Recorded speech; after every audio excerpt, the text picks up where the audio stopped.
Hey friend, welcome to Menopause and Motherhood, the empowering podcast made just for menopausal mums juggling the beautiful chaos of family life. If you're ready to reclaim your health, confidence and sanity, including managing weight and feeling strong again, you are in the right place. I'm your host SJ, and together we'll navigate menopause with practical, real-world advice focused on rest, fuel and movement. The 3 pillars that support weight loss, boost your energy and help you feel like yourself again. Plus, this podcast is proudly partnered with Mother Cup of Tea, a delicious calming tea designed to support menopausal women's well-being, helping you find balance and calm in your busy day. Now, grab your favourite cuppa and let's dive into today's episode. Hello friend, welcome back to today's episode. I am really excited that you are here with me today because we're diving into one of the most important and one of the most overlooked but powerful tools in your weight loss and hormone balance journey for those of us that are over 40 and struggling with perimenopause and menopause symptoms. And no, I'm not going to talk about another diet. It's not some magic supplement or pill that you can take. And no, I'm not going to ask you to wake up at 5 a.m. and go for yet another run or do another workout. Actually, my number one non-negotiable for weight loss and hormone health after 40 is, and drum roll please, is actually getting a good night's sleep. And yes, it's not glamorous, it's not trendy, but it is absolutely foundational. So let me rewind a few days and why I decided that actually this was a really good conversation to have on the podcast. So this time of year, we are a family of farmers. My partner Tim is a farmer, and around June, July, August time, things all go crazy. And the past few days, they have been doing what's called silage. So for those of you, ultimately what they're doing is cutting grass. They're putting it in a particular location, if you like. It's called a clamp. And they are getting that ready to then feed the cows through the year when the cows need additional support and when there isn't as much grass available. But it's really important to get this done in a particular window when the weather is good. And we've had some really good weather over the past few days. So it means that everyone's kind of going at full out, getting everything done, getting the grass cut, getting it all put away for the cows. So it means when we have these periods in farming that sleep is not always available. Now, Tim is very good at operating on very little sleep sometimes. And he's also one of those really fortunate people who can literally fall asleep anywhere. And in the past, when he was lambing, when we were on a different farm from where we are now, he would literally fall asleep in a car. I phoned him up in the middle of the night to see where he is, and he'd be asleep in the barn or something. He is very fortunate that he can sleep anywhere, and it takes him literally seconds to fall asleep. We're talking head on pillow, out for the count, gone. Now, unfortunately, I do not have the same luxury. I have to go through a proper wind down routine. I have to, get myself settled. I have to make sure it's dark. I have earplugs. I have an eye mask. It's a whole process for me. So at this time of year, we have a number of additional guest rooms in our house that are made up with double beds. And the deal normally is that if he comes in late, past a certain point where I've gone to bed, he will just go and sleep in one of those rooms. And it's sort of far enough away that it doesn't disturb me. I get some clothes out for him and just sort of, leave it for him. But for some reason this week, he decided he wasn't going to do that. And he'd had a fairly late night, and it meant that he was coming into our bedroom at 11 o'clock at night. And of course, it woke me up.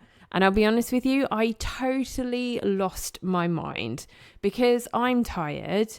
When he isn't around, I don't have any additional help around the house. He's making a lot of washing for me. He needs feeding. So my workload goes up.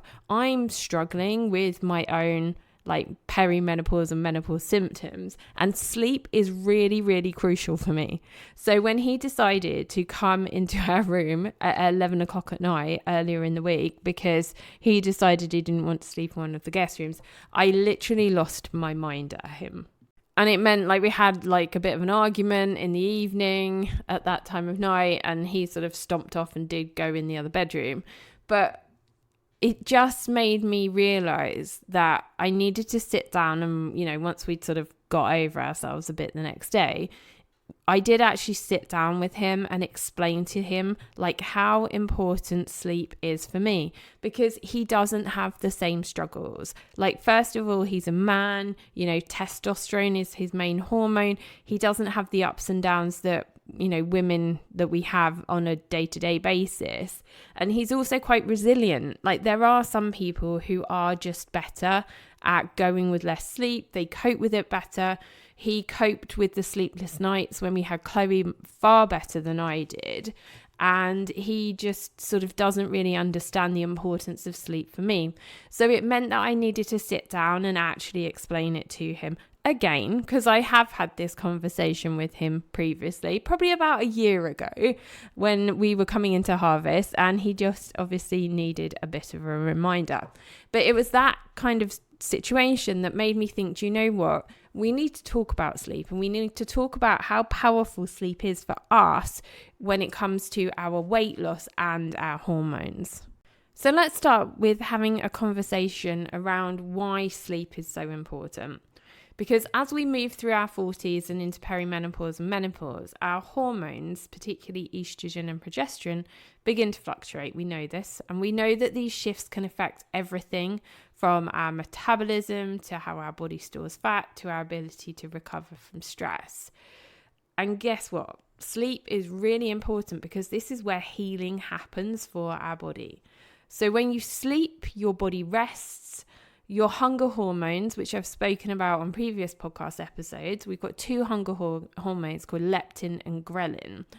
If you're not sleeping well, ghrelin, which is like your I'm hungry hormone, it almost sounds like the word gremlin, doesn't it? It reminds me of like gremlin. When you're sleeping well, ghrelin, your I'm hungry hormone, if you're not sleeping well, ghrelin spikes, and leptin, the one that tells you that you're full, drops. So the two combined are a recipe for cravings, emotional eating, and energy crashes. So ghrelin, your I'm hungry hormone, goes up if you're not sleeping well, and leptin, which is the hormone that says, hey, it's okay, you're full, that drops. So that means that when you're tired, you're going to be wanting, you're going to have cravings, you're potentially going to be more open to emotional eating and energy crashes. And then on top of that, consider cortisol as well, because poor sleep raises your cortisol level, and cortisol is your stress hormone, which makes your body cling to fat, especially around the belly. Yay! And if you've ever noticed your mood, energy, or your patience, they probably nosedive after a rough night. And yes, that is the sleep hormone connection too. So really, sleep is so fundamental. And on this podcast, I often talk about like the 3 pillars that we need. And I always talk about rest being the first one, because I really feel like sleep is just fundamental to everything else that we do and how our day goes. For those of you that are mums, you know what it was like when you had like a newborn and you had those sleepless nights and you weren't getting any sleep, and how you felt and how hard everything was. And that doesn't change when you are, however old you are. But actually what we often find as we're going through perimenopause is that we struggle with sleep because of our body and our hormones changing. But we're still going to be expected to get on with things. Like, we don't have a newborn baby, so people don't think that there's an excuse for us to be exhausted and tired. And you're probably juggling like your home, you're probably juggling a job, and perhaps even looking after like older relatives as well. So there's a lot of pressure on women our age, in addition to all of the challenges that we're facing with our hormones. Okay, so let's talk about some signs that you might recognize in yourself that you're perhaps struggling with your sleep and you're not getting enough quality sleep. So you might wake up feeling tired even after 7 to 8 hours. I can certainly feel like that today. You might crash in the afternoon and want to reach for sugar and caffeine. I always find that I want to eat that kind of stuff about like 2:30, 3 o'clock if I'm like on my way out the door to go and pick up Chloe. You might find yourself feeling more anxious, maybe really overwhelmed or irritable. Your cravings might be really intense, and you might be finding that you're really craving things like carbs and sweets. And you might notice the scale creeping up even when your food hasn't changed. So if any of that sounds familiar, then sleep might actually be the missing link for you. And one of the things I will add here when it comes to like knowing whether or not you've had a good night's sleep, you might have one of those like watches or health jewelry, whatever sort of thing that you've got that monitors your sleep. I did have one of those, but I actually found that it was making me more anxious. And then Tim and I would be like, hey, what number did you get last night? What was your sleep score? So for those of you of a nervous disposition like me, I really wouldn't advise getting one of those. So if sleep is the magic thing, and even if or not it's some kind of miracle cure, it's certainly not going to do you any harm by having an extra hour's sleep. What can we actually do to help our sleep to be better? So let's talk about some solutions, because this is important. It's the good stuff. And you can improve your sleep. There are some simple things that you can do. But I would also suggest that if you are someone who does genuinely really struggle with insomnia, if you're very anxious, it's really worth going and talking to a medical professional. But before you think about doing that, there are definitely some really simple things that you can do at home. So I'm going to give you 5, and you might want to try one of them, maybe 2 of them, but maybe not all things at once, because that can be overwhelming. So I spoke earlier about this wind down routine. It's really important. Unless you are, it does seem to be men that are able to do this on the whole, unless you're some kind of like man like Tim does, where he can just walk into a bedroom, put his head on a pillow and fall asleep. It's really likely that you're going to benefit from some sort of wind down routine. So you need to start thinking about sort of maybe giving yourself an hour before you actually go to sleep, having the lights dim, having warm tea, no screens. I know it sounds boring, because your brain needs the signals that it's time to shift into some kind of rest mode. We did it with our babies. We taught them and gave them cues when it was nighttime, when it was time to rest. We need to do the same thing for ourselves. A couple of things that I do: I have like a hot shower. I like to wash at the end of the day. I also have a shower in the morning. I'm like a 2 shower person. So yeah, I have like a warm shower. I get changed, get myself ready for bed, skincare, all of that kind of thing. But before I have gone to bed, I have actually drunk a cup of Mother Cuppa, the relax tea. That's the 3rd one. And it's a really, really good blend just to help you like wind down and calm down. And I use that as a bit of a signal to my body as well that it's time to go to sleep. I also will sit in bed and read, maybe for sort of 20 minutes, rather than looking at my phone.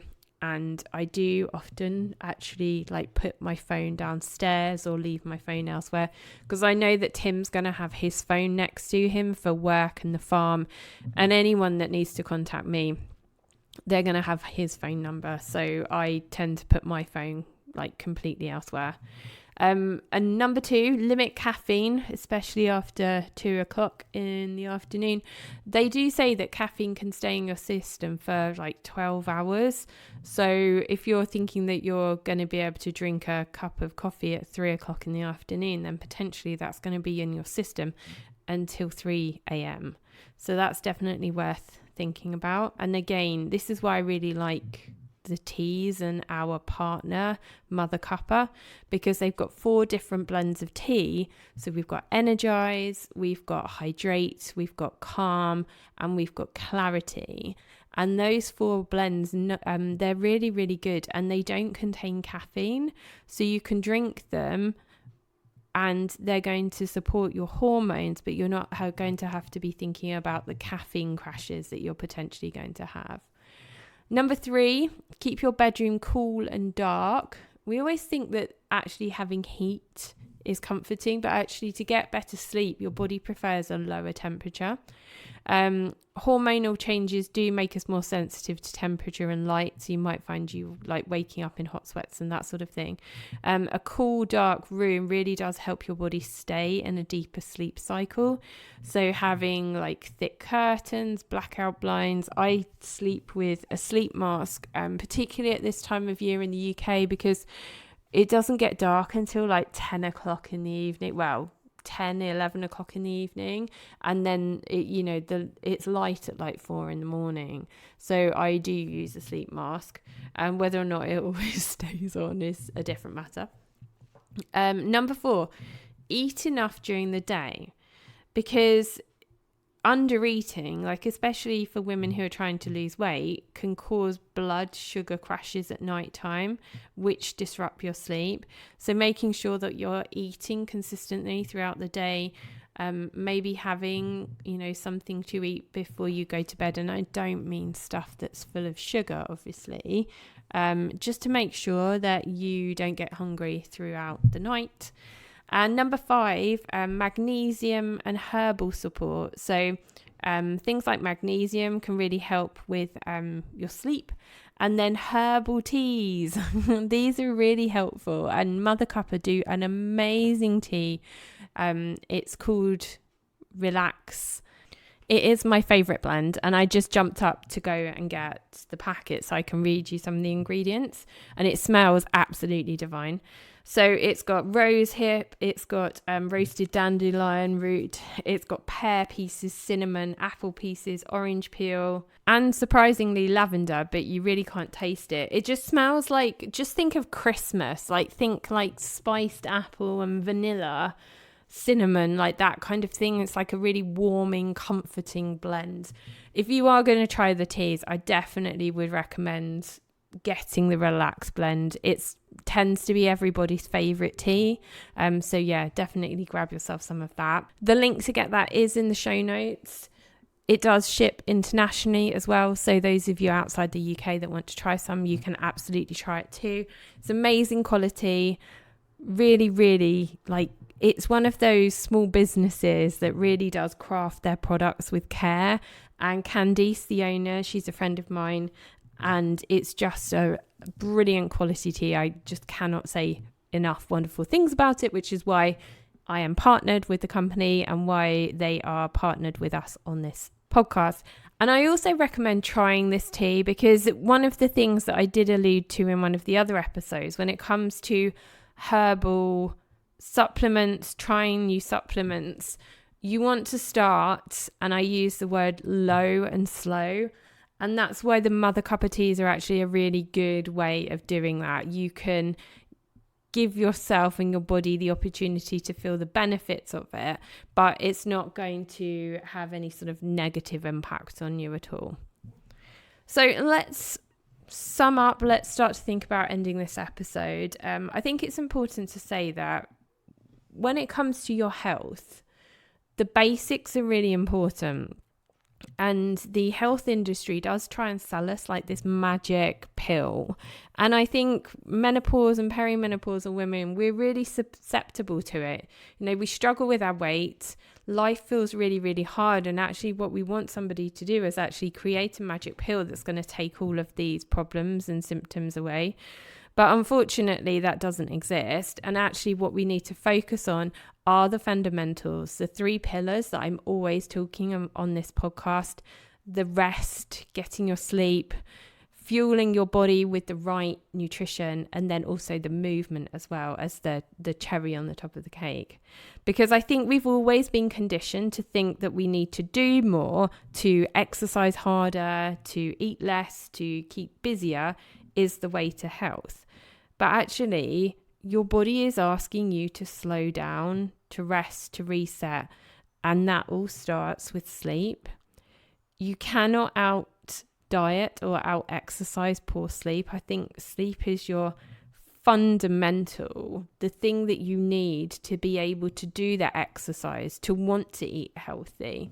And you cannot pour, this really cliche saying, but it's very true, you can't pour from an empty cup. You absolutely deserve to feel good in your body and in your life. So this is why we need to think about as sleep being a necessity, not a luxury. And this is really sacred when it comes to your self-care, which is why I totally lost my mind earlier this week when Tim rocked in at like 11 o'clock in the evening while I was like fast asleep.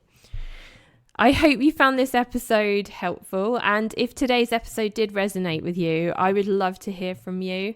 Are you prioritizing your sleep? Have you noticed a difference in your body or your mood when you do?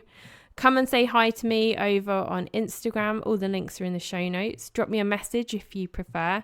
And if you did find it helpful, I would be so grateful if you would consider leaving this podcast a review, or even sharing this episode with a friend who needs some more permission to rest and get some more sleep. So until we catch up in the next episode, be kind to yourself, listen to your body, and remember, sometimes the most powerful thing you can do for yourself is actually just to get a good night's sleep. So sleep well, my friend, and I will catch you in the next episode. Thank you for listening to my mum's podcast. I hope you like it. Please share it with a friend. Thanks so much for listening to Menopause and Motherhood. I hope you found today's episode helpful and inspiring as you navigate this journey. Remember, it's all about small steps, resting well, fueling your body, and moving in ways that feel good for you. And don't forget to check out Mother Cup of Tea for the perfect moment of calm in your busy day. If you enjoyed the show, please subscribe, leave a review, and share it with other amazing mums like you. Take care, and I'll see you next time.